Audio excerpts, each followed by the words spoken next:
días, ¿cómo andan? ¿Cómo nos trata el calor? Ya no nos tratan, directamente nos destratan. Bueno, vamos a tratar de hablar hoy de tipos y clases de productos biológicos, su usos y perspectiva, ¿no? Y me parece que tal vez lo primero que podemos hacer es tratar de plantearnos algunas preguntas y para entender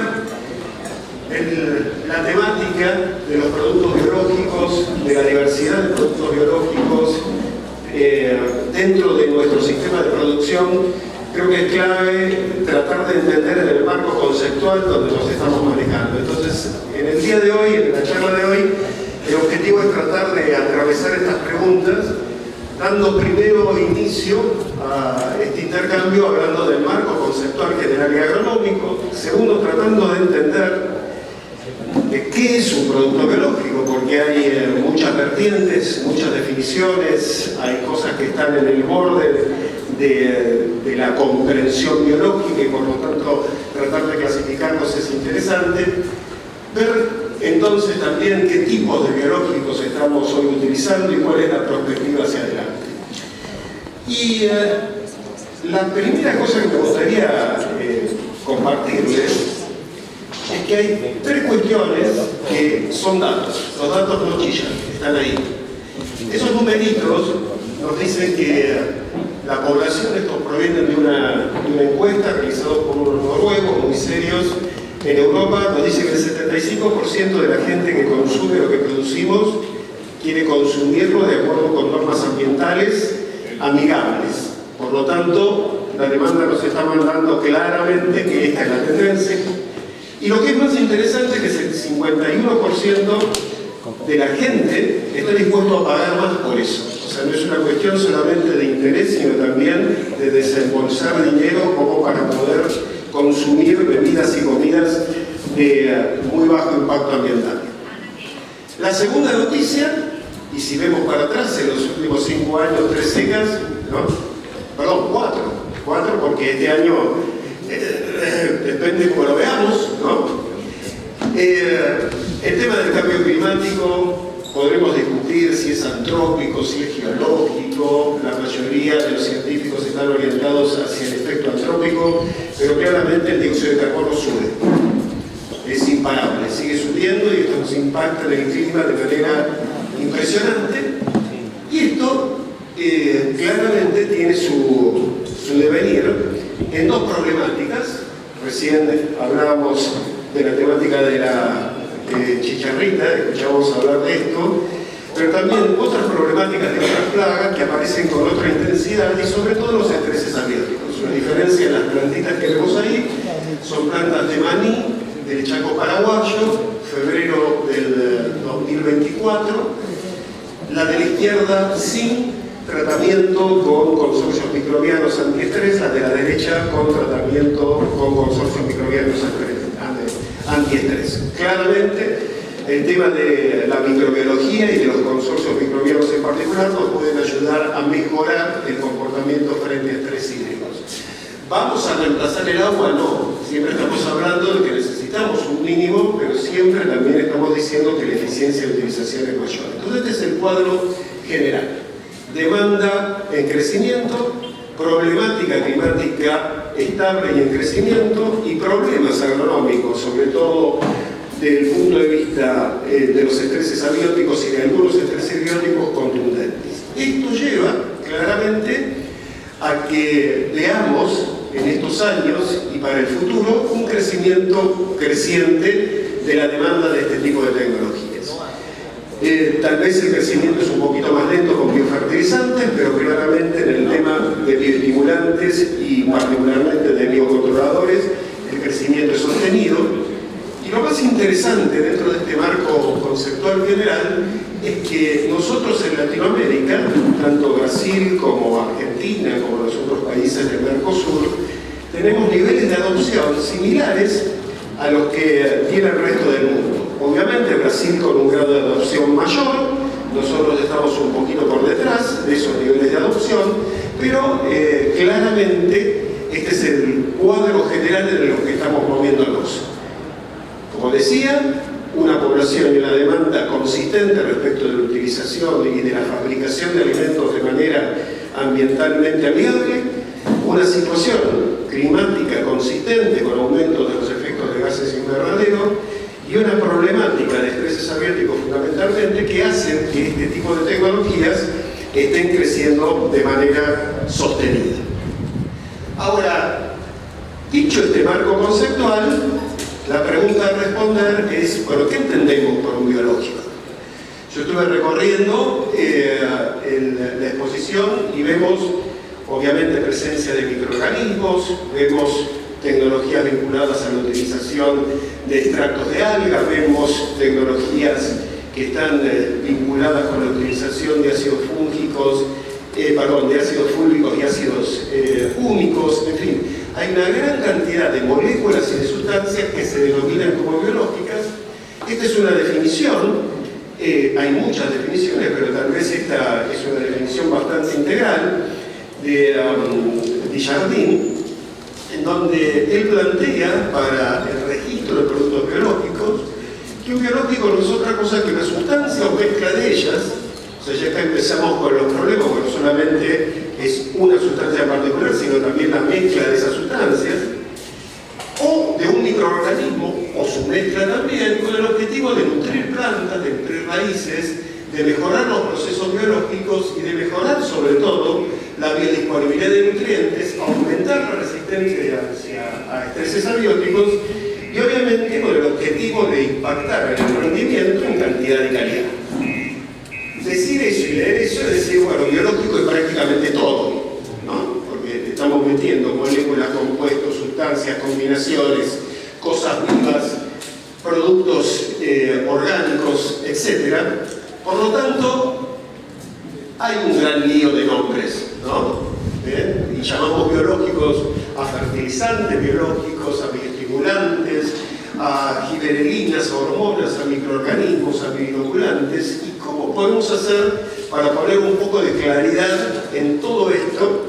Y me parece que lo que podemos hacer con este resumen de Agricen es un poco ir dividiendo cuáles son los grandes jugadores.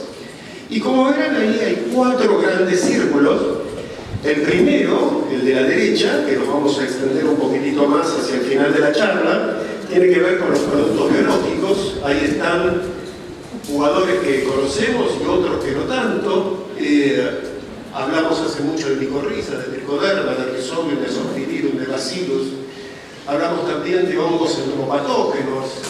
Recién en la charla anterior veíamos el uso de boveria, de isalia, podríamos agregar el uso de parecinomices, el uso de otro tipo de hongos como metarricium, pero ese es el ámbito de los biológicos. Y después hay otras 3 grandes cosas, que unas, para dividirlas claramente, están vinculados con los extractos, fundamentalmente con los extractos de algas, de que he visto algunas empresas que lo están comercializando, y vamos a tratar de ver un poquitito esto.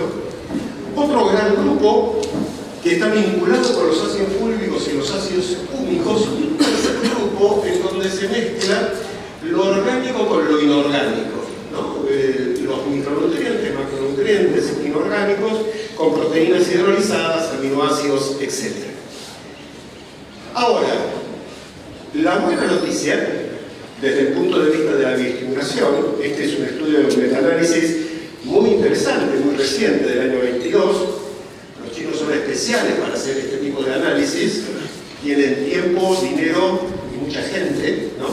Entonces hicieron este metaanálisis, donde ustedes pueden ver, donde hay una serie de bioestimulantes, desde quitosano, ácidos fúlvicos, hidrólisis de proteínas, silicio, extractos de algas, extractos de plantas. Lo interesante de toda esta gran cantidad de cosas es ver que cuando uno analiza, lo primero que son una gran cantidad de datos, por lo tanto nos da gran confiabilidad. Y en segundo lugar, lo que vemos es que los incrementos de rendimiento superan en promedio el 10%, y particularmente los extractos de alga, cuando uno ve las barras de error o de variabilidad, son los más estables, ¿no? Tenemos algunas cosas que también funcionan bien, que nos dan más incrementos, pero aparentemente todos ellos tienen un impacto más interesante con una poca variabilidad, o sea, con una gran proporción de éxito cuando utilizamos los extractos de algas con sus combinaciones respectivas con diferentes moléculas orgánicas e inorgánicas. Entonces, para entrar un poco en esta temática, sin lugar a dudar, la nave insignia de estos extractos de algas son Ascophyllum nodosum. Esto es un alga del hemisferio norte, y más que el alga en sí, lo que me interesa es desagregar ese alga y saber qué tiene, porque en definitiva lo que va a hacer que la planta crezca, se desarrolle e impacte sobre el rendimiento de forma cuantitativa y cualitativa va a ser los componentes que tenga. Consecuentemente, cuando analizamos estas algas, vemos que tienen en primer lugar una gran cantidad de hormonas. Estas hormonas en particular, auxinas, citokininas y venerinas, hacen que las paredes celulares de las plantas se ablanden, hacen que se alarguen las células, y hacen, por otro lado, las citokininas que los periodos de senescencia se extiendan, quiere decir con esto que aumente la supervivencia de las plantas, y esto nos da la oportunidad de acumular mayor cantidad de biomasa, y sabemos que si en las plantas acumulamos más biomasa tenemos más rendimiento. Por lo tanto, la combinación de estas hormonas, y cada una de ellas en particular, tiene un aporte interesante. El tema del aporte de aminoácidos y proteínas también es una característica de interés, y después hay una gran cantidad de moléculas de diferente grado de complejidad que ayudan como sustancias osmoprotectoras a mejorar el comportamiento de las plantas frente a diferentes situaciones de estrés hídrico. Cuando vamos un poquitito más en detalle, acá no solamente es importante la composición, sino que también la dosificación de los productos. Les traje este trabajo, se puede ver en las primeras fotos de la izquierda, tomadas a diferentes tiempos de evaluación, plantas que no están bajo situación de estrés. El segundo grupo de plantas, que son las que aparecen aquí, me voy a acercar así les marco, estas que aparecen acá están sin estrés, estas están sometidas a estrés, y estas tres alternativas que hay acá es el mismo producto, la misma composición, pero varía la cantidad, la dosis de uso de cada uno de ellos. Por lo tanto, con este tipo de tecnologías no solamente es importante la composición, sino también la cantidad de ingrediente activo que estamos agregando para de esta manera poder lograr el efecto agronómico deseado. Ahora, dijimos que otro de los grandes círculos, además de los extractos de alga, están vinculados con los ácidos fúlvicos y los ácidos úmicos. Hay varios productos en esta dirección. Particularmente este tipo de sustancias nos ayudan mucho a la reestructuración del suelo, que mejora mucho el tema del desarrollo radicular, la absorción de nutrientes, particularmente incrementan la actividad microbiana y en definitiva desembocan en un proceso de mayor fotosíntesis, lo cual significa más biomasa, más prolina, que es este aminoácido en particular, aunque tenemos otros efectos de otros aminoácidos. Este aminoácido en particular ayuda mucho a tolerar el estrés y actúa como osmorregulador para evitar la desecación en plantas, y esto claramente también está acompañado de una mayor permeabilidad de la membrana celular de las células vegetales, que hace que el ingreso de nutrientes y por lo tanto la división y multiplicación, terminando posteriormente en el desarrollo de más biomasa, se vea notablemente favorecido. Ahora, hablamos de extractos de algas, un producto complejo. Hablamos de ácidos fúlvicos y húmicos, un producto complejo pero mucho más circunscripto a determinadas características y determinadas fuentes. Pero también hay sustancias particulares que nos pueden generar desarrollos de biomasa de interés. Este es un trabajo relativamente reciente, hecho en el oeste de la provincia de Buenos Aires, donde vemos que la utilización con el ácido piroglutámico obtenemos resultados interesantes en cuanto a la producción de biomasa.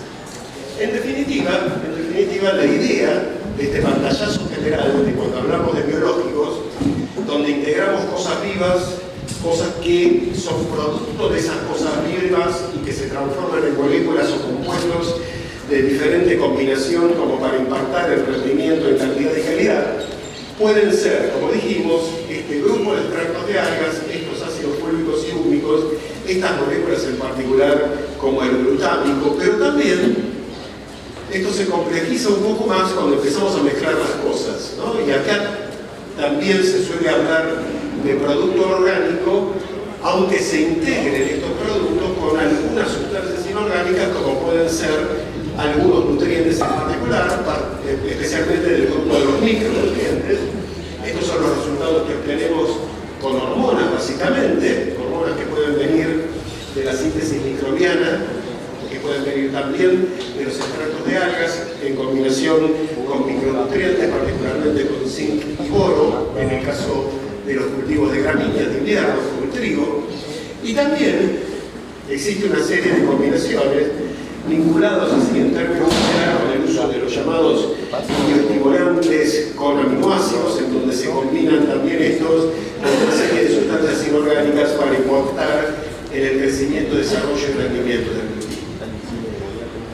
Hasta acá estamos. O sea, hay un mundo, ¿no? Hay un mundo dentro de los biológicos que están vinculados con compuestos, con moléculas, con sustancias, con combinación de ellas, que son de una u otra manera de origen biológico, porque parten de un alga, parten de una materia orgánica, que en definitiva en algún momento fue un vegetal o un animal, parten de una hidrólisis de proteína que puede provenir de una planta, de la sangre de un animal o de otra fuente. Consecuentemente, existen varias de estas sustancias que las consideramos como biológicos, pero que tenemos que tener en cuenta que son moléculas que cumplen determinadas funciones, y algunas de estas moléculas son mal llamadas biológicas porque vienen del mundo inorgánico, lo que sí impactan desde el punto de vista del crecimiento, desarrollo y rendimiento, como decíamos, de las plantas, de manera interesante. Ahora, también hablamos de un cuarto círculo en donde entran a jugar los bichos. ¿Y los bichos qué valor agregado le dan a este tipo de complementos biológicos o de productos que nos permiten mejorar la nutrición y el rendimiento?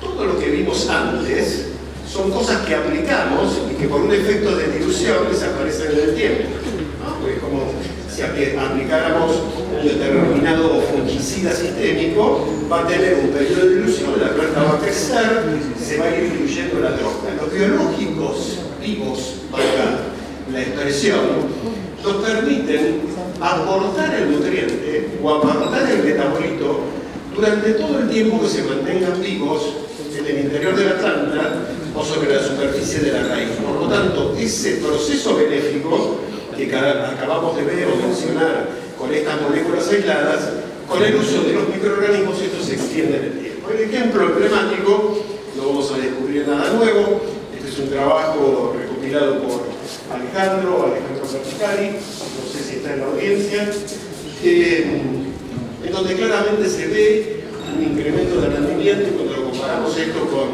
lo que deberíamos agregar de urea para sustituir la fijación geológica de nitrógeno, no resiste el menor análisis con este tipo de incrementos que tenemos y con este reemplazo del fertilizante químico.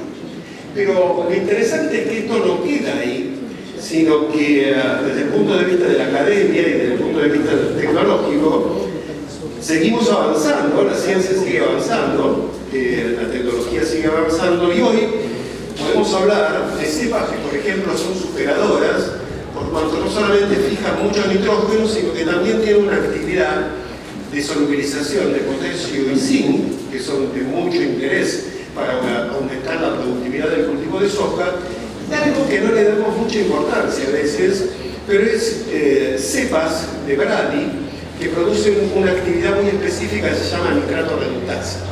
Como su nombre lo indica, el que hace esta enzima en particular reduce nitratos. En el suelo, cuando existen procesos de mineralización, obviamente ese nitrógeno orgánico se transforma en nitrato, y el nitrato sabemos que se mueve mucho y se pierde con facilidad por lixiviación. Si yo tengo algo, en este caso una enzima, que es capaz de transformar el nitrato en amonio, ese amonio se adhiere a las partículas de arcilla y de materia orgánica con mayor facilidad, pierdo menos nitrato por lixiviación, lo dejo estoqueado en el suelo y puede ser liberado posteriormente para que las plantas lo utilicen. Entonces, este tipo de cepas, o de selección de cepas, no solamente por su capacidad de fijar nitrógeno, sino también por otras características puntuales, es interesante, se está trabajando mucho en ello. Por otro lado, existen cepas que tienen capacidades de fijar nitrógeno, y cuando vemos estas hojas que estuvieron viendo ahí, ¿qué me da un promedio de rendimiento de esas hojas?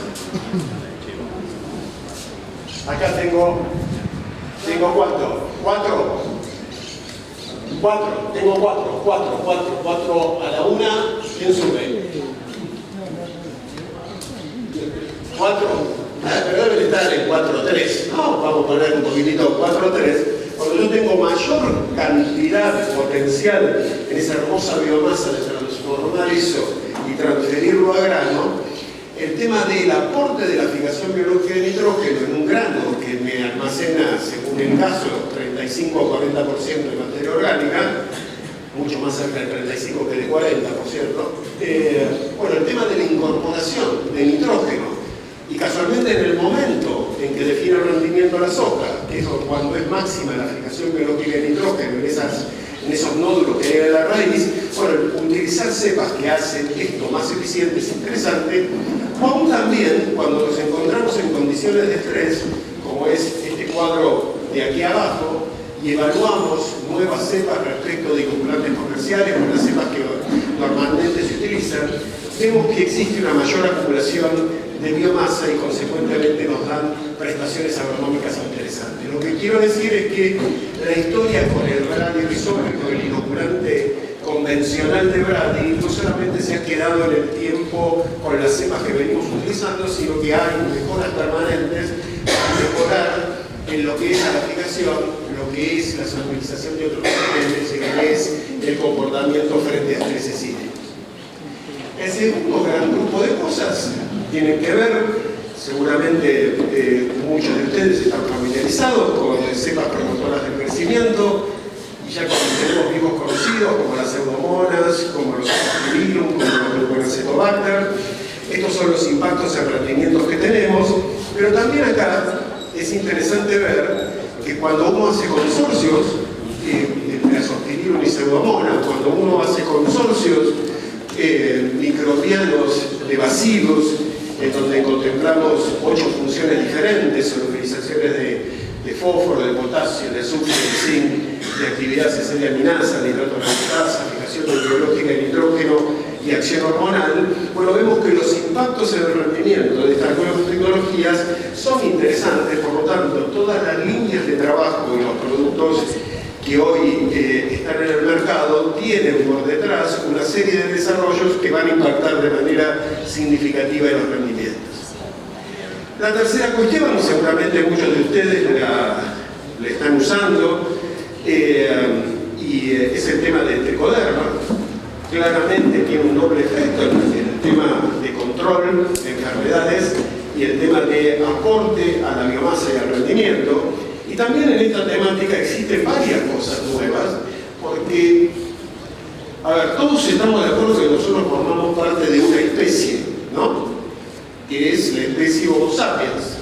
Bueno, dentro de las tricodermas hay por lo menos alrededor de unas 120 diferentes tricodermas, cada una de las cuales son especies distintas, que tienen características diferenciales, y que hay todo un trabajo en esa dirección para, así como estamos acostumbrados, iba a decir los que peinamos canas, pero yo ni siquiera puedo decirlo de ustedes, pero ni siquiera puedo decir de mí esto, ¿no? Busco mis referentes. Bien. No, digo, así como estamos acostumbrados a mezclar una estrobilurina con una carboxamida, con un trimidazol, bueno, también en el mundo biológico, estas distintas especies de tricoderma nos dan diferentes prestaciones respecto del control. Lo único que tenemos que tener acá, mucho cuidado en que estas chicas, cuando las combino, no se peleen entre sí, no se combatan entre sí. Por lo tanto, hay todo un proceso de selección conjunta para poder lograr mayor espectro de control de mayor cantidad de patógenos, pero teniendo en cuenta que no se combatan entre ellas. ¿Qué más? Dentro del mundo de biológicos es recontraconocido el tema de Bacillus thuringiensis, pero también Bacillus thuringiensis hay una gran cantidad de subespecies, algunos que nos ayudan a controlar coleópteros, otros a dípteros, además de lepidópteros, y también hay toda una movida en cuanto a la obtención de nuevas cepas, nuevos ingredientes activos en definitiva, que nos permiten mejorar la resolución de problemas que, como todos vemos, es podóptera, una cepa en particular, si bien no es eficiente en el control de rachifluxia, de Dentrarea o Helicobacter, la 7167 particularmente tiene un comportamiento para el control de podóptera muy interesante. Y obviamente todos estamos claros que en este proceso de control hay en definitiva hay una ingesta de este microorganismo, de esta espora, la destrucción de la membrana del aparato digestivo del insecto, la liberación de líquido digestivo hacia el interior del insecto y la mortalidad o la septicemia de la plaga en cuestión. Bien, voy una para atrás antes. Vimos entonces, dentro de este gran título biológicos, bioestimulantes, biofertilizantes, aspectos vinculados con compuestos y estuvimos haciendo mención a los extractos de algas, los ácidos húmicos y fúlvicos, a una serie de proteínas hidrolizadas, aminoácidos presentes o no en combinación con micronutrientes. Vimos una serie de microorganismos que aportan a la nutrición, que mejoran la solubilización de nutrientes. ¿Quiénes son de aquí de Entre Ríos? Muy bien. Bueno, ustedes saben, tienen capazos, 3-4% de materia orgánica. Más de uno mataría por eso. Pero el problema está en hacer biodisponible ese nutriente. Los bichos necesitan, para poder crecer, de esos nutrientes. Consecuentemente deben solubilizarlos y tienen estrategias mucho más evolucionadas que las plantas para tomar esos nutrientes. Entonces ese fósforo o esos componentes de materia orgánica que están ocluidos por el tipo de suelos que tenemos por acá, bueno, pueden ser más ampliamente biodisponibles gracias a la utilización de estos microorganismos PGPRs. Y después, en el tema del control, tanto de enfermedades como de insectos, también nos pueden ayudar bastante. Como complemento, yo no necesitaría para otra charla, otro elemento interesante que tienen los bichos es que me generan estructura. En general, hablamos hoy con algunos amigos de la importancia que tiene la nutrición, de la importancia que tiene la sanidad, pero hay veces que nos olvidamos de la importancia que tiene el aire, ¿no? Y ustedes aquí lo saben muy bien en Entre Ríos con este tema de los tipos de suelos vertisólicos y con gran contenido de arcilla. Los bichos nos ayudan a hacer estructura y la estructura nos ayuda a hacer poros. Y los poros, además de retener agua, me permiten tener aire. Si yo no tengo aire, no tengo plantas, no tengo desarrollo, porque no son ni los bichos, la mayoría de los bichos, y las plantas, como nosotros, no somos anaeróbicos. Por lo tanto, el tema del aire nos ayuda también al intercambio gaseoso y al poder desarrollarse procesos energéticos mucho más eficientes. Finalmente, para ir cerrando, afortunadamente la tecnología y la ciencia en microbiología sigue avanzando permanentemente. Yo les decía hace un rato, todos nosotros somos una especie, ¿no? Homo sapiens. ¿Está? ¿Estamos de acuerdo? Ahora, un Bacillus subtilis, un Trichoderma scarsianum, un Bradyrhizomyia japonicum, es una especie también. Todos los que estamos acá tenemos capacidades, tenemos habilidades, tenemos actitudes completamente diferentes y somos la misma especie. Por lo tanto, el tema de la selección de las cepas, que serían los individuos dentro de la especie de cada una de estas familias es importante, porque yo voy a querer a alguien para hacer un determinado proceso. Entonces es importante ganar tiempo en la selección, ya no de la especie, sino del individuo de esa especie que me haga el trabajo que yo quiero. Entonces, en este punto, este es un avance de una publicación del Saidín en España, en donde ellos han ideado una metodología particularmente en función de las características que quieren imprimirle a los cultivos, en este caso particular de estreses hídricos, para poder seleccionar individuos dentro de familias que me permiten conseguir el mejor de lo mejor. ¿Está? Entonces, esta tecnología es muy interesante. Esto se lo trabajaron básicamente en lo que hace a los estreses abióticos y también a la temática vinculada con el control de enfermedades y solubilización de nutrientes. Ellos han trabajado por una cuestión de manejo a nivel de laboratorio con tomate y con una pimienta dulce, pero esto después fue validado con trigo y con maíz. Y fíjense que hacen una escala en donde se tienen en cuenta una serie de parámetros, que se asignan esos parámetros en función de la importancia relativa, y esto da un índice que va de 1 a 100. En la medida que yo estoy más cerca de 100, este microorganismo me está dando una mejor prestación. Si bien esto suena muy académico, desde el punto de vista de la evolución de la tecnología y de los productos que llevamos al campo, va a ser un gran avance, porque seguramente me dicen que voy a redondear, Bien, entonces, Luis les debe haber hablado en la primera charla de ayer, de la cantidad de bichos que hay por gramos de suelo. Y imagínense, ¿no? Si yo tengo que seleccionar dentro del grupo Bacillus subtilis a uno que sea bueno, tengo que tener un criterio de selección que sea muy fuerte en el laboratorio para después llevarlo a campo, porque no puedo llevar 3.000, 5.000, 10.000 cepas distintas de Bacillus subtilis al campo para evaluarlo. Puedo llevar 1, 2, 3, no más. Entonces, este es un avance que se viene muy interesante, se están terminando de hacer los ajustes, pero seguramente la industria va a ver en los próximos años una gran cantidad de procesos de selección en base a esta sistemática que han desarrollado los españoles. La segunda cuestión, y vamos a ir rápido por esto, habrán escuchado hablar, ¿alguien escuchó de los ARN de interferencia? Bueno, vamos a ponerlo en simple. Acá básicamente se ha avanzado, ya hay un producto registrado para el control de contaminado proteíco de Vittel en Estados Unidos. Eso se aprobó, si no mal no recuerdo, en septiembre del año 23.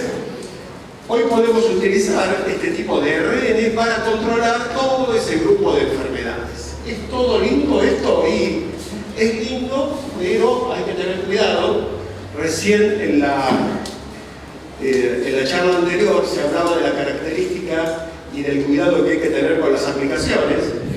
Fíjense, en este caso, si bien existe el proceso de interferencia a una serie de moléculas generadas por el patógeno y por lo tanto puedo frenar su desarrollo, bueno, hay que tener en cuenta las condiciones de luz, de radiación ultravioleta, de temperatura, de precipitación, de humedad relativa, para poder, como así también como es la estructura de la planta, para que este tipo de moléculas entre rápidamente en la planta. En esto se está trabajando fundamentalmente en la utilización de coadyuvantes específicos y también con nanotecnología para poder liberar esto hacia el interior de la célula vegetal. Pero esto funciona, ya ha pasado la prueba de concepto y ya hay registros, como les mencionaba, en la EPA han autorizado la utilización de este tipo de tecnología como producto comercial para el control de un insecto en particular.